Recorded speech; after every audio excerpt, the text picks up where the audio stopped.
কারণ ওই ফালতু অফিসার আসল খুনিকে খুঁজে বার করতে পারছে না, আর মিডিয়া সাংবাদিক ওপর মহলের চাপ সহ্য করতে না পেরে মিথ্যে রিপোর্ট বানিয়ে আমাকে ফাঁসাতে চাচ্ছে। সবচেয়ে বড় কথা, সামান্য একটা কলেজ দিয়ে কাউকে খুনি প্রমাণ করা অযৌক্তিক। আচ্ছা, মানলাম তোর কথা, কিন্তু তোকেই কেন ফাঁসাতে যাচ্ছে? আর কেউ ছিল না? বিরাট চেঁচিয়ে উঠে বলল, আমি জানি না। তুই জানিস না, তাই না? তাহলে বলছি শোন, ওদের মৃত্যুর সময় তোর লোকেশন ওদের মার্ডার এরিয়ার আশেপাশেই পাওয়া গেছে। এটা কিভাবে এক্সপ্লেইন করবি তুই? বিরাট নিজের চুল মুষ্টিবদ্ধ করে নিচে বসে পড়ে বলতে লাগলো, আমি জানি না, আমি কিচ্ছু জানি না। উফ, আমি শুধু জানি যে ওদের আমি মারিনি, ওদের সাথে আমি কোনো কথা বলিনি, আর না ওদের মার্ডার স্পটের আশেপাশে গিয়েছিলাম। ওদের মৃত্যুর দিন আমি আমার নিজের বাসায় নিজের রুমে ঘুমন্ত অবস্থায় ছিলাম। রোহিত কোমরে দুহাত গুজে কটমট দৃষ্টিতে বিরাটের দিকে তাকিয়ে আছে। বিরাটের বলা কোনো কথাই ওর বিশ্বাস হতে চাচ্ছে না। বিরাট পুনরায় কাতর কণ্ঠে বলে উঠল, আমি কিভাবে ওদের মারতে পারি? রোহিত ছুটে গিয়ে বিরাটের কলার চেপে ওকে বসা থেকে উঠিয়ে বলল, কেন আগে মারিসনি? মার্ডার করা তো তোর কাছে ডাল ভাতের মতো।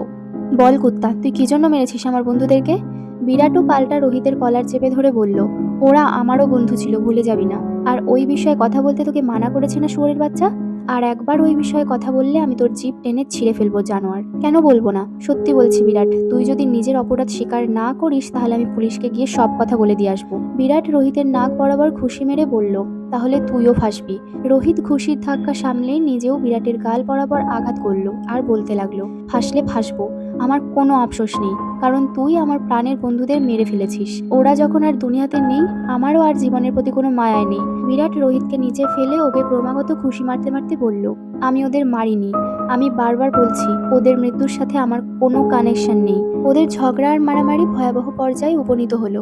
ভার্সিটির কিছু ছাত্র এমন অবস্থা দেখে স্যারদের ডেকে নিয়ে আসলো। শেষে স্যারেরা এসে ওদের দুজনকে বহু কষ্টে একে অপরের থেকে আলাদা করলো। তবুও ওরা হিংসান্বিত দৃষ্টিতে একে অপরের দিকে তাকিয়ে রাগে গজগজ করতে লাগলো। দুজনকে ভার্সিটির জরুরি বিভাগে নিয়ে যাওয়া হলো। অনুও সেখানে ছুটতে ছুটতে চলে আসলো। রোহিত আর বিরাটের ড্রেসিং করে দিয়ে ডাক্তার চলে গেলেন। ড্রেসিং করা শেষেই রোহিত যেতে যেতে বিরাটকে উদ্দেশ্য করে বলল, তোকে আমি ছাড়বো না বিরাট, তোকেও শাস্তি পেতে হবে। বারবার পার পেয়ে যাবি ভেবেছিস? এর আগের বার বেঁচে গেলেও এবার বাঁচতে পারবি না। বলেই রোহিত চলে গেল। বিরাট ক্রুদ্ধ চাহনিতে ওর গমন পথের দিকে তাকিয়ে থাকলো। অনুপমা বিরাটের পাশে গিয়ে বসেছিল। রোহিতের কথা শুনে ও বলে উঠল, আপনাদের মাঝে কি হয়েছে? রোহিত ভাইয়া কিসের শাস্তির কথা বলে গেলেন?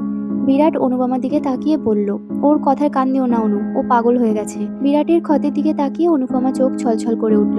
আলতো করে ওর গালে হাত রেখে বলল, এভাবে কেউ মারপিট করে? আপনার যদি কিছু হয়ে যেত? বিরাট অদ্ভুত দৃষ্টিতে অনুপমার দিকে তাকিয়ে বলল, অনু, আই নিড কিস। অনুপমা চমকে উঠে বলল, না, এটা আমি পারবো না, তোমাকে পারতেই হবে, না হলে নিজেকে শান্ত করার জন্য আমি কাউকে খুন করে ফেলতে পারি। Next part.